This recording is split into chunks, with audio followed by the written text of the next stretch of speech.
Hey guys, Mr. Brown again, and this time I'm going over the history lecture. Um, we're on chapter 20 on page 384, A Nation of Cities. This covers 1882 up to 1900, and it begins with as industry grew in the United States, so did the nation's cities. Important groups and other people began to live in the cities because they wanted to be close to factories. Though city life had much to offer, people living in cities faced tough working and living conditions. Many people faced discrimination. In this chapter, you will learn what it was like to live in the nation's cities. Prior to this, we're a primarily rural nation. You do have some big cities, but they were not big like we would think of today. That's about to change, thanks to the second great wave of immigration. Um, I'm going to include the PowerPoint, as I did last time, for you to look at, and I'm going to lecture from the PowerPoint. What we're going to be focusing on, our goals for learning. We're going to describe working conditions in factories. We're going to explain the reasons for different immigrant groups coming to the United States. We're going to explain how immigrants and African Americans face discrimination. And we'll describe some of the developments that made city life interesting and explain why cities had social problems. All right. Let's see, start PowerPoint. Okay. And we have a picture of what, New York looked like around roughly 1900. Very bustling, still, a major metropolis by any shape of the imagination. You see the people passing, you see the streetcars, all right? Second slide, you have rural and urban populations in the United States, 1860 to 1920. You have population of major cities in the United States from 1860 to 1900. And below that, you have a density chart. And you can see there, the darker the pigmentation, the denser the population. Now, if you look, most of the country, most of it, you've got 10 people or less per square mile. But if you look at the major cities, the major states, Indiana, Ohio, Pennsylvania, the entire East Coast, pretty much from Maryland up through southern Maine, you begin to see very dark reds, 50 and up. This is by 18. This is in 1850, right? Just in 1850. So it's going to get worse. And if you look and if you think about it, going by what we did in previous chapters, you know that you have the Cumberland Road stretching from Pennsylvania to Ohio. You've got the Erie Canal linking New York and Michigan, Indiana, Ohio via water. So you can kind of follow along the path of the Great Lakes and see, why that density from Indiana to New York is so dense. But the upper eastern seaboard, basically from Pennsylvania up through, again, southern Maine, bright red. This is because of the main port facilities in those big states. Now, you can look at those two graphs above. In 1860, you can see that roughly 4 times as many people lived in the country than they did in cities, 25 million to 6 million. But as you look at that number grows over just a 60-year period, those numbers rapidly begin to change. In 1880, it's 36 million versus 14 million, all right? And then when you get to about 1910, they're pretty close to parity. 50 million to 42 million. Now think about that. Just in 50 years, you have almost a deciming of, I might be saying that word wrong, 10 times as many of the people. And finally, in 1920, you see the shift. More people living in cities than in the country. 51 million versus 54 million. It's not much, but it's there. Now, if you look at the city graph, New York, of course, has always been New York. In 1860, it was 1.1 million people living there. By 1900, that triples, all right? Philadelphia explodes, 565,000 to 1.2 million in just 40 years. Now, the one that's really going to bake your noodle, we'll get to that one in a second. Boston, the big growth, but we're not breaking into the millions. Baltimore, same thing again. Baltimore roughly doubles. Cincinnati triples, St. Louis roughly quadruples, Chicago. Look at Chicago. 109,000 to 1.7 million. All right, Chicago was kind of the interior capital as far as the biggest city of the interior, and people basically followed the railroads to Chicago looking for work. Chicago, if you remember from the last chapter, was the home of the meatpacking industry. So people went there looking for jobs and new lives. That's probably what we're going to see all of this is. It's people looking for new lives. Same as we saw in the previous chapter with the immigration of Germans and Italians. And again, look at those dense colors, all right? That's where you have the major industries. Pennsylvania, you have steel. Indiana, you've got oil.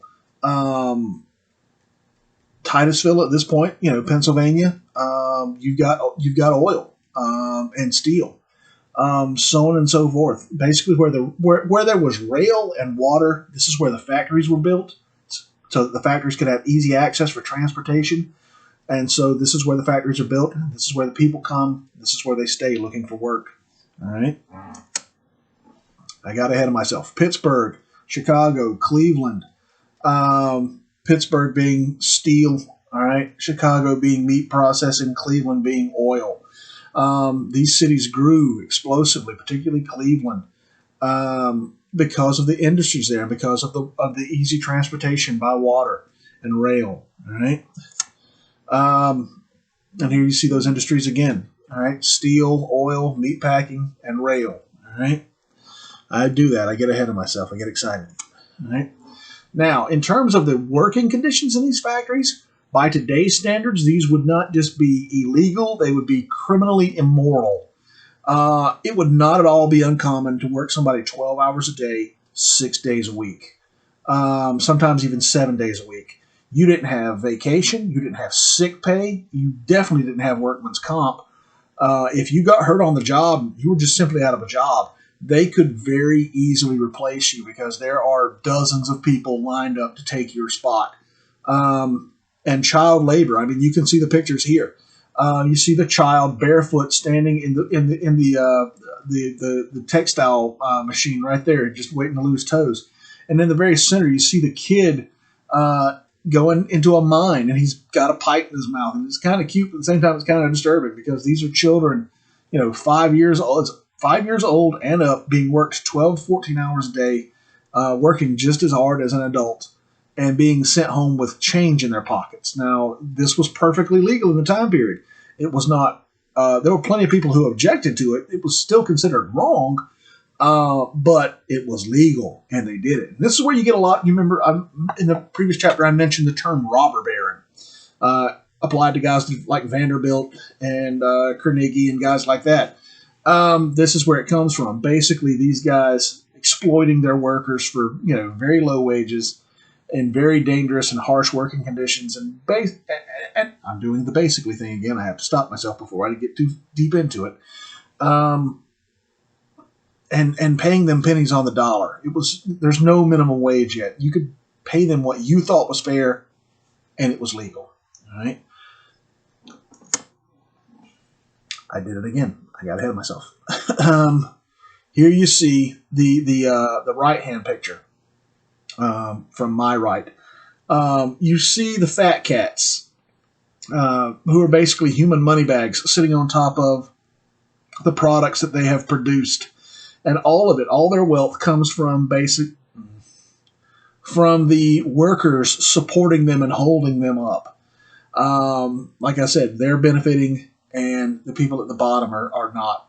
A lot of people today still hold to this philosophy in their politics. They believe that the wealthy are exploiting the poor. It's definitely true that a certain percentage, a very small percentage of Americans have more wealth than half the country combined. It's a very big number. The other picture you can see basically, I'm going to try to break myself of this habit. The corporate entity, the man in charge, consuming the children.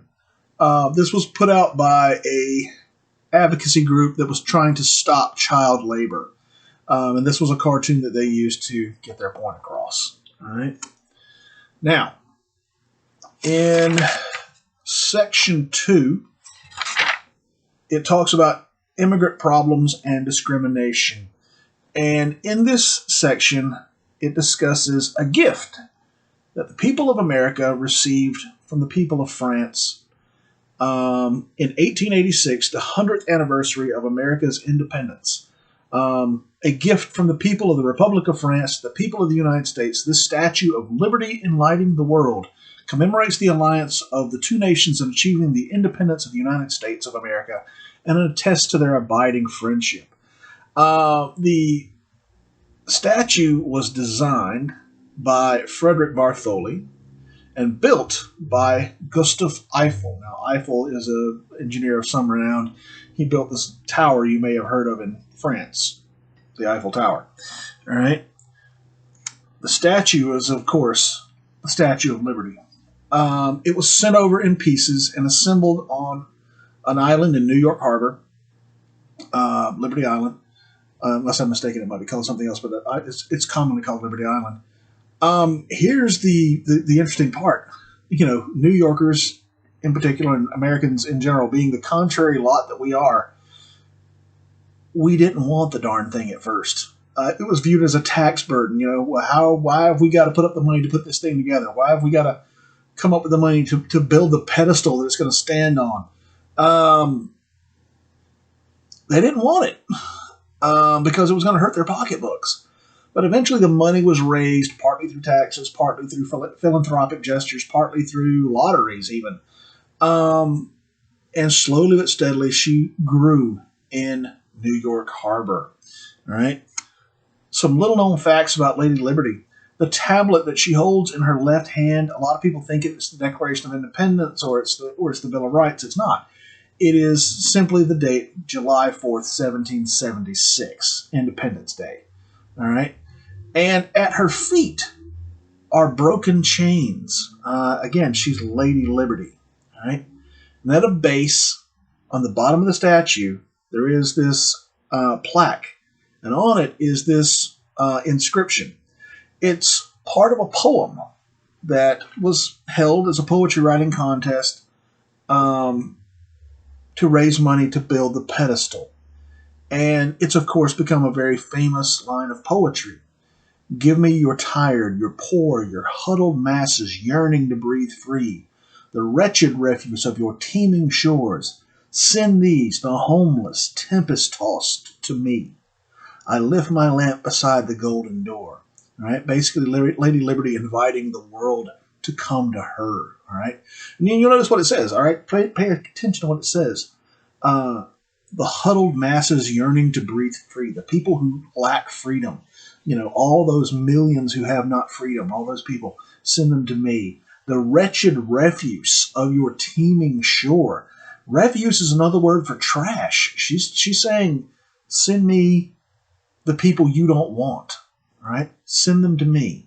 All right? Send me these, the homeless, tempest-tossed, storm-tossed, to me. I'll light the way for them to come in. Now, I'm not going to get political on this, but think about what that means. Send me the people who have nowhere else to go, the people that no one else wants. I'll take them. And there's something very American about that, because America is built in a lot of cases by the people who had nowhere else to go. All right? The people who left nothing, hoping to build new lives for themselves here. All right? I'll let you think about that for yourselves and decide how you feel about it. All right? And oh boy, did they come. All right? We talked about the first great wave of immigration, which was primarily German and Irish. But this time around, we're getting a whole new batch. We're getting some more of the old standards, you know, Western Europe, England, Ireland, Scotland, Germany, French, that sort of thing. But we're getting a lot of Central and Eastern Europeans now, too. And we're getting Asians as well. People from all over the world are coming, you know, the invitation was sent out. They're looking for new lives, new homes for themselves, a better way of life, and they came in the millions. All right, and again, the wretched refuse of your teeming shores. This isn't the best and brightest. This isn't the upper elite of a particular country. This is the people who had nowhere else to go. All right, poor, uneducated, in many cases. You can see the ship they have at the bottom, the Cunard Line. You can see the various decks of the ship, and you see down there at the very bottom, they have what they call the bilge. This is where you put the cargo, and this is where you have the wastewater and the ballast that keeps the ship floating in the right direction. Just above that, you'll see one line of cargo, and that's where you see the people in the the drawing above that. This is cargo space that was converted to house humans and bring them to America. And we're not talking luxury liner. We're not talking staterooms. We're talking pallets on the bed and hardwood and bunk beds and barely enough room to go. Probably the most modern analogy that most of you guys might have seen would probably be Titanic. You saw how the people were living on the top of the decks, and you saw how the people were living below decks. Right, so that's how it is. Next slide.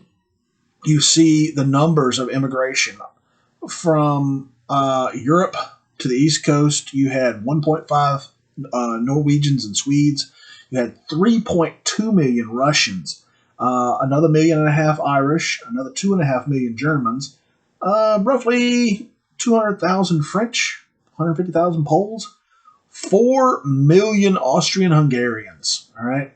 If you're a fan of Polish food, this is where you get it. All right. 4 million Italians. Like I said, the old crews are still coming. This is when you have the great inrush of Italian Americans, or the people who are going to become Italian Americans, I should say. And you also have some immigration from Asia. Remember that we talked about the Transcontinental Railroad and how from the West Coast moving towards the central center of the country. I'm having a brain lock. Can't remember which railroad company it is, but basically they heavily recruited Chinese labor to work for them and often gave them pretty dangerous jobs, pretty darn dangerous jobs. Roughly 1/3 Japanese and Chinese came into California, all right, during this time period.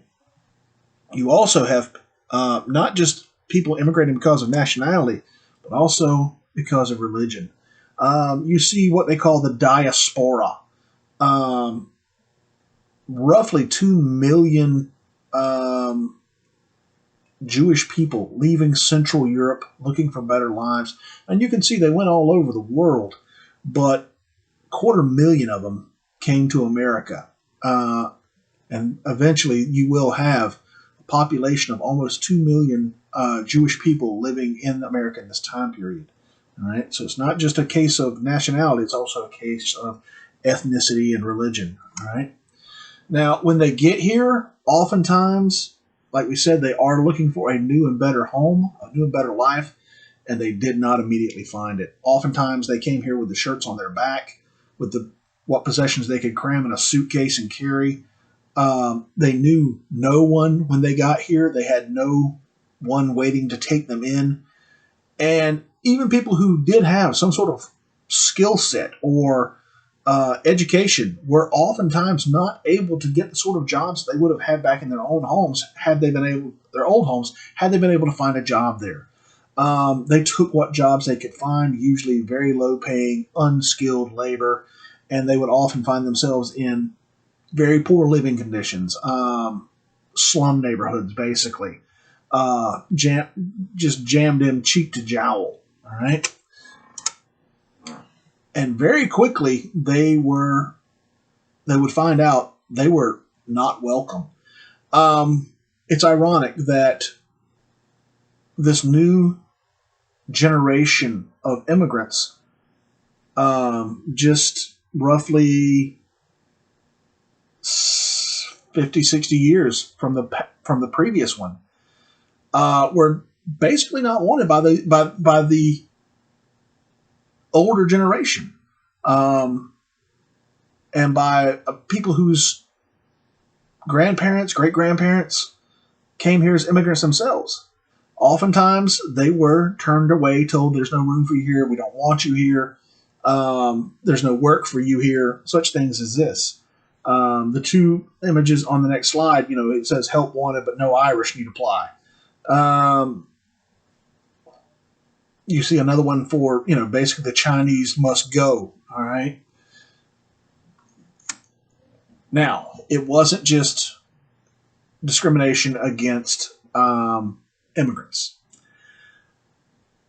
The next slide talks about Jim Crow laws. Now, according to the constitutional amendments passed after the end of the American Civil War, this sort of thing should not have happened. But when Reconstruction ended in the South, Southern state governments, and if we're honest, even some Northern and Western governments too, began passing laws that came to be called Jim Crow laws or black codes that reinstated, if not full-blown, the old laws that were in place before the war. They did their best to get them as close as they could. The slide talks about what were Jim Crow laws from the 1880s into the 1960s, if you can believe that. Most American states enforced segregation through Jim Crow laws, so-called after a black character in minstrel shows. Now, minstrel shows were basically shows where a white performer would come out in blackface and do song and dance numbers. From Delaware to California, from North Dakota to Texas, many states and cities too could impose legal punishments on people for mingling with members of another race. Mingling. We're going to get to that in a second. Most common types of laws forbade intermarriage and ordered business owners and public institutions to keep blacks and whites separated. Just some examples of the laws. You can see them on the next slides. And some of these laws range from 1903 to 1930. It shall be unlawful for a Negro. It was not a bad term back then. Still technically not, but it's just not a term you hear used anymore. For a Negro and white person to play together or in company with each other or in any game of cards or dice, dominoes, or checkers. It was illegal to play together. All right? It was illegal to play games together. It shall be unlawful for any white person to be handcuffed or otherwise chained or tied to a Negro prisoner. You've kind of given up your civil rights anyway when you commit let me rephrase that. When you are convicted of a felony, yeah, so that one's kind of dumb. This one takes the cake, though. No colored barber shall serve as a barber to white women or girls. Blink. If it sounds stupid, that's because it is stupid. All right. They had separate facilities for people of color and people of European descent, which is to say white people. And this could be bus stations, railroad cars, restaurants, schools, hospitals, even drinking fountains, movie theaters, cemeteries. All right, just absolutely mind-boggling. But this is what the law was. You may, in previous chapters, or rather in previous histories, you may have come across the term separate but equal. A court case that went all the way to Supreme Court basically said that so long as the facilities were equal, they could be separate. The problem was very often they were not equal. All right, but this is what evolved from that. Now, efforts were made to change this. The Civil Rights Act of 1871 and 1875. The Civil Rights Act of 1871 made it a crime to deny any citizen equal protection under the law by means of force, intimidation, or threat. The Civil Rights of going too fast. The Civil Rights Act of 1875 guaranteed blacks the right to use public accommodations. Now, this one was declared unconstitutional by the U.S. Supreme Court in 1883. There's a little typo there, but hopefully you can see how it was handled. The Supreme Court ruled that they could not legislate concerning the social actions of citizens because it fell within the jurisdiction of the state. You have certain laws, or not laws, certain rights and abilities that the states are supposed to have exclusively, and certain laws, certain rights and abilities that the central government, the federal government, is supposed to have. And they decided this was a matter of state jurisdiction, and therefore the law was unconstitutional because it violated states' rights. All right. The court case I just mentioned, Plessy versus Ferguson, I got ahead of myself again. In 1886, Homer Plessy, a man who basically was 1/8 black, but by the law of the time period was considered black, lives in Louisiana and decides to challenge these segregation laws. Plessy and his friends basically wanted to create an incident. Plessy was going to get on a whites-only rail car, and then a private detective who was hired by Plessy and his friends was going to call Plessy out for being in the wrong carriage and arrest him when Plessy protested. They wanted this to go to court. They wanted to be able to challenge it in court so they could try to overturn these Jim Crow laws. All right. The case was heard by John H. Ferguson, and what ultimately was decided is what we just said, the separate but equal laws. A succession of court cases heard Plessy's argument that the racial separation of the train car and other areas of public life was constitutionally illegal. This court case made it all the way to the Supreme Court. Ultimately, the Supreme Court sides with the state of Louisiana. It decided that segregation laws were legal under the United States Constitution. The significance of this, the ruling in favor of public segregation set the judicial precedent of separate but equal. The judges explained that there was nothing constitutionally unlawful about making people ride on different railroad cars or drink at different water fountains or go to different schools based upon racial differences, as long as the separate facilities were equal. All right. The judicial precedent of separate but equal allowed segregation to continue to be a matter of fact in public policy in southern states of the United States, not just southern states. It was common throughout the nation. But as you can see from the picture below, the separate but equal was very seldom equal. All right. And so this would continue right up until the 1960s. All right. Now, Section 3 deals with city living. All right. At this point in time, you see an innovation in public transportation. Streetcars and trolley cars, or trolley cars and streetcars. Trolleys basically were horse-drawn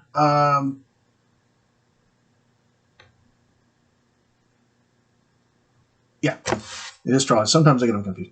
Trolleys basically were small rail cars. You can see the rails in the left-hand picture, pulled by horses. And they enabled, you to go from point A to point B. They made it easier to travel around the city. If you had to commute to work, they made you be able to go a little bit further.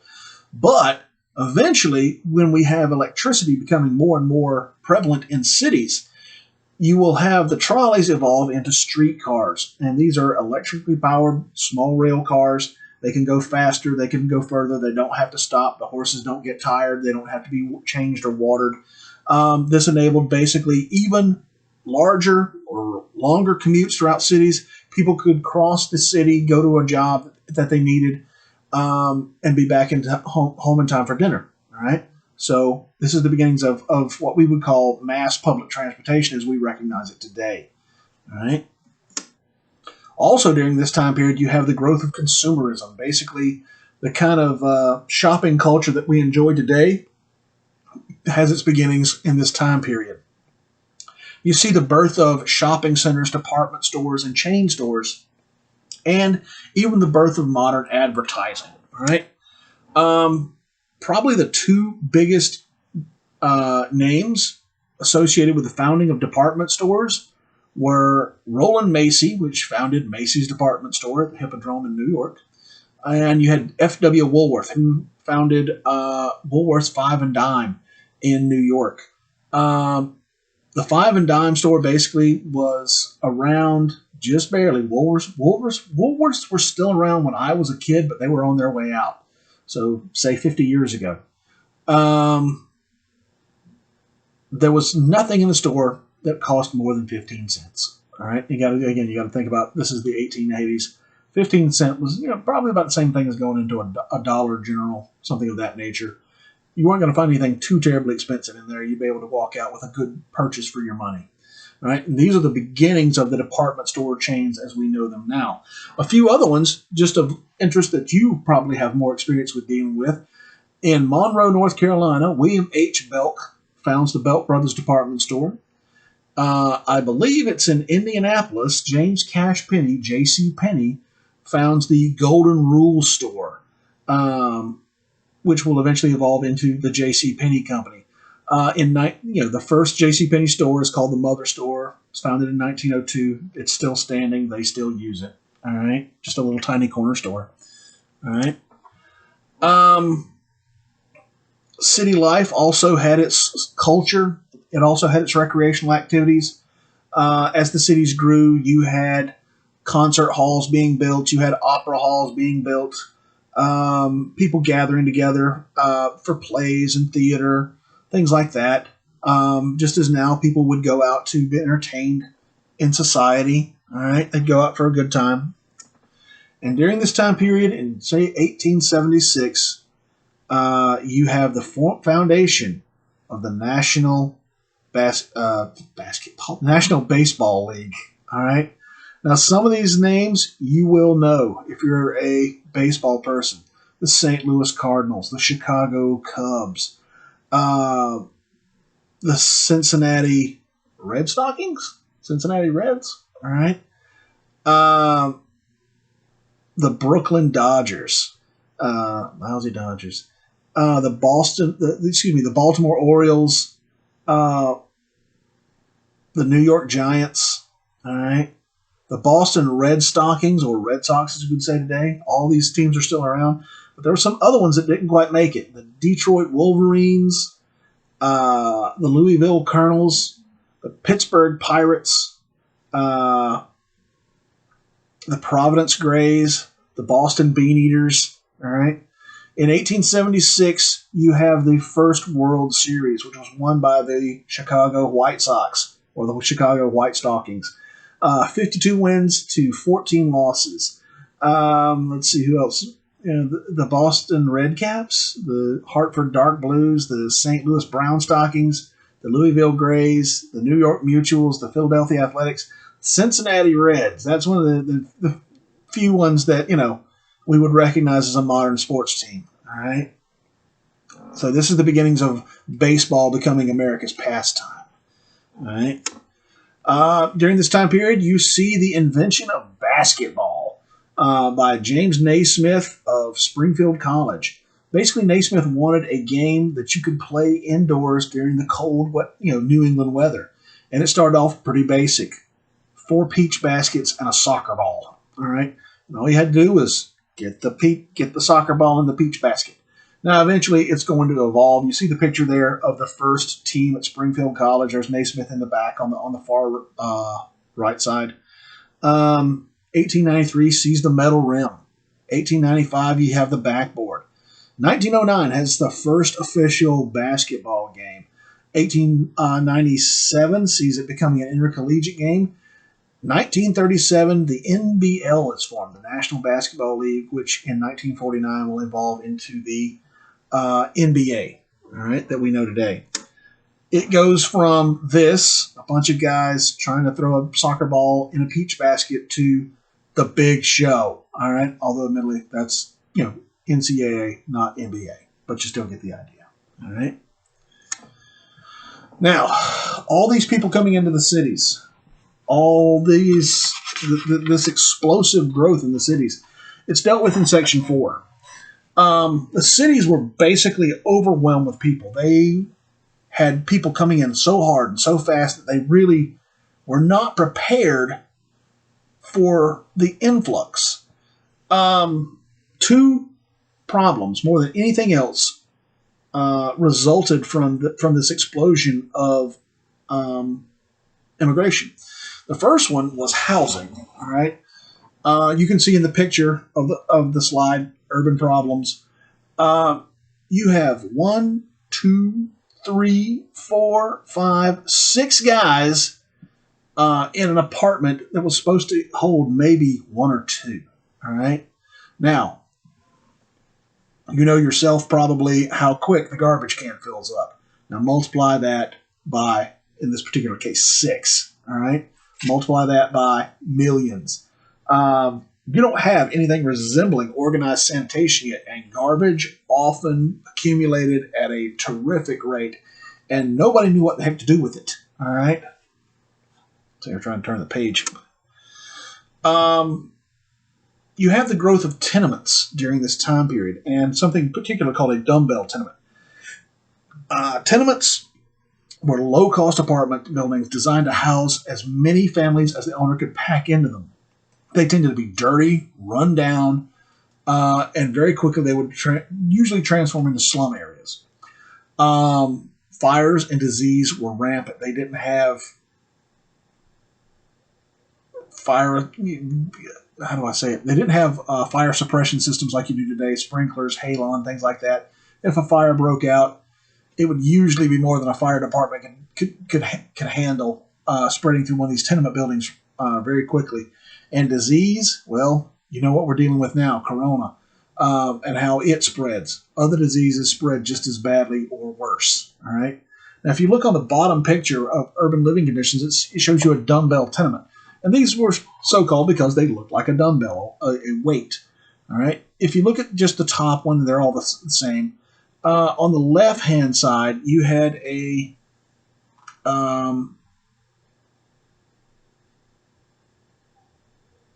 two-bedroom apartment.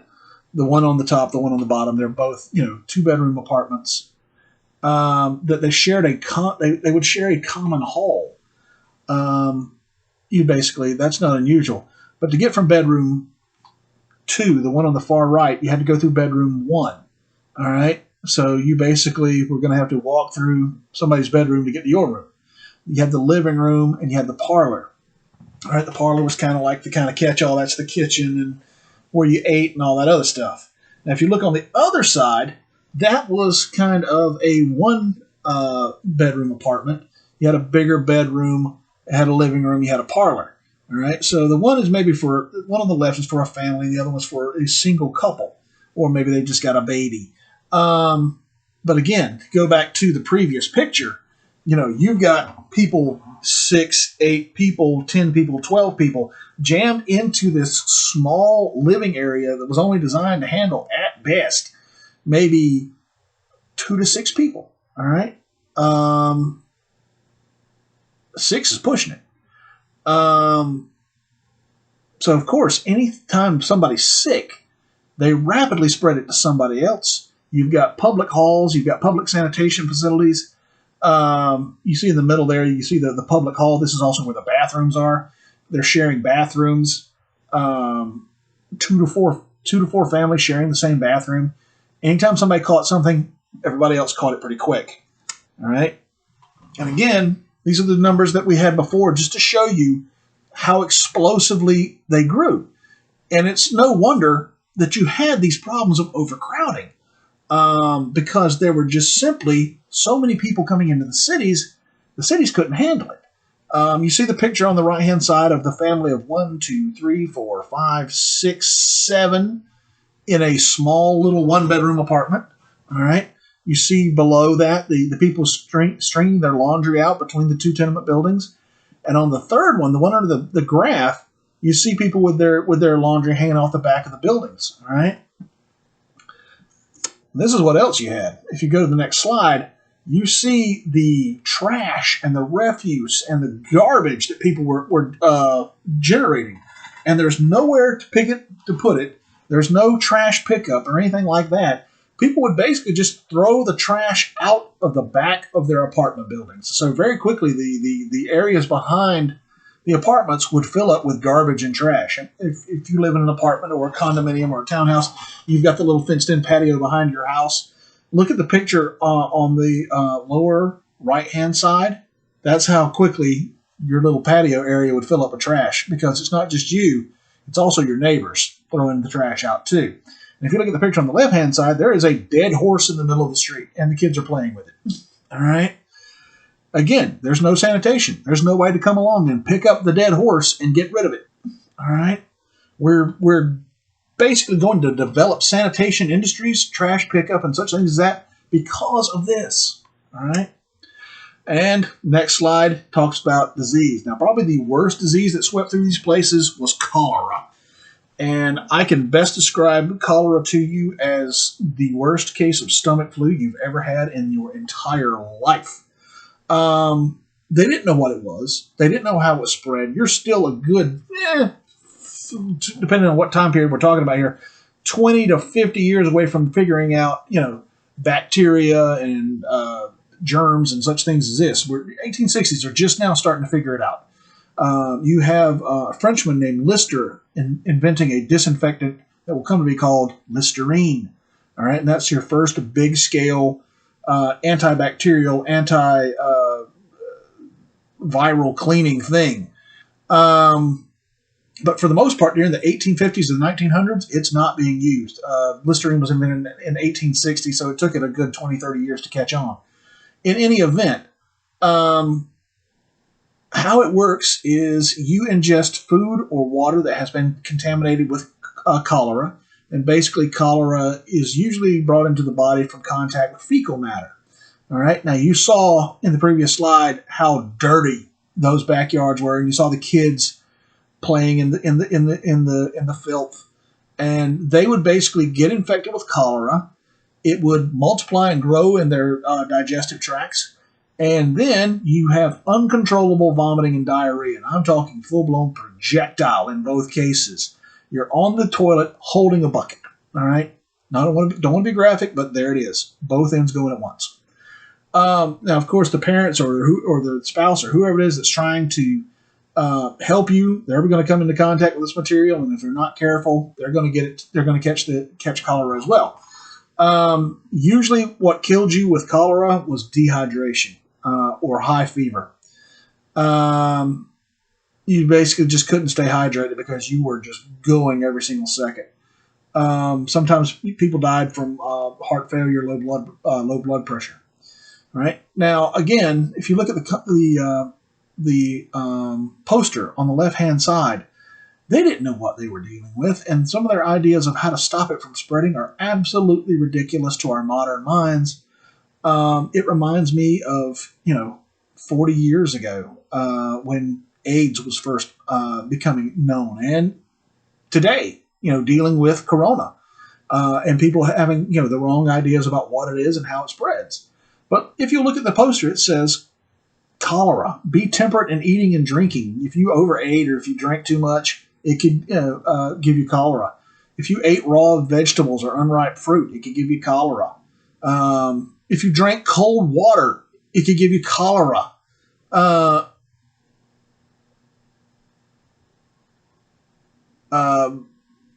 If you drank alcohol, ardent spirits, it could basically give you cholera. Now, that part's partially true. Alcohol will lower your immune system, and your body's less able to fight the crud off. It says to sleep and clothe warm. Do not sleep or sit in a draught of air. Avoid getting wet. Attend immediately to all disorders of the bowels. You could catch it from a drafty window. No, you couldn't. All right. Now, this last part is true. Take no medicine without advice. Do not take medicine without first getting it cleared with your doctor. I don't care who's telling you to do it. Wait till the doctor tells you to take it. All right. Now, the man who kind of exposed all these horrible conditions these people were living in is a photographer named Jacob Riis. And we have his picture here on the next slide. He writes a book called How the Other Half Lives, and he exposes the overcrowding, the poor living conditions, the rampant disease that, people living in these tenements were facing. And it begins a small groundswell of people trying to do what they can to try to help these people who are less fortunate. All right. You will have William and Catherine Booth, a Methodist minister, and his wife, who basically founded an organization intended to try to help people as best they can in whatever situation they are find themselves in. The Salvation Army. Now, we tend to think of the Salvation Army as just those guys who show up at Christmas outside the department stores ringing their bells wanting your change. But the Salvation Army had its start in 1880. They call it the Army because it was organized sort of paramilitary-like. The officers of the Army are made up of clergymen, preachers, and the laity are soldiers, or sometimes called Salvationists. They do a tremendous amount of work with that change that you give them, such as charities, rehab, counseling for people who need mental welfare counseling, welfare, daycare, camps for boys and girls, disaster relief. Probably need some of that soon. Assisted living for elderly people, shelters and disaster relief for people who are in dire straits. Salvation Army does a lot of good, and this is when it has its birth. All right. You also had the origins of, during this time period, hit the slide. You going to do it with me? Are you going to do it with me? YMCA. All right. Yeah, the YMCA and the YWCA. The Young Men's Christian Academy and the Young Women's Christian Academy. Their original purpose was to provide some places for young people to go and be able to get recreation that didn't involve playing in the fields with a dead horse. You could go in and play indoor sports. You could go in. They had, in some cases, they had swimming pools. Such things as this, they're still around today, and their facilities are expanded. They offer after-school help with homework. They used to. I don't know if they still do. They had hostels, basically places where people could stay if they had nowhere else to stay. So this is where they have their origins. All right. The governments of these cities and even the federal government itself didn't do much of anything at first to help out with these these overcrowded buildings and with these people who are facing just really horrible poverty-stricken conditions that most of us can't even wrap our brains around. It was everyday average normal citizens, private people, going out and starting to help on their own. And from these grew organizations like the Salvation Army and the YMCA and the YWCA. That's often how this starts out. Individual private citizens are proactive. They go out and they try to change things for the better, and eventually they force the government to change too. That's pretty much it for this one. If you have any questions or if you need help with anything, of course, as always, please contact me. I'm right here. Have a good night.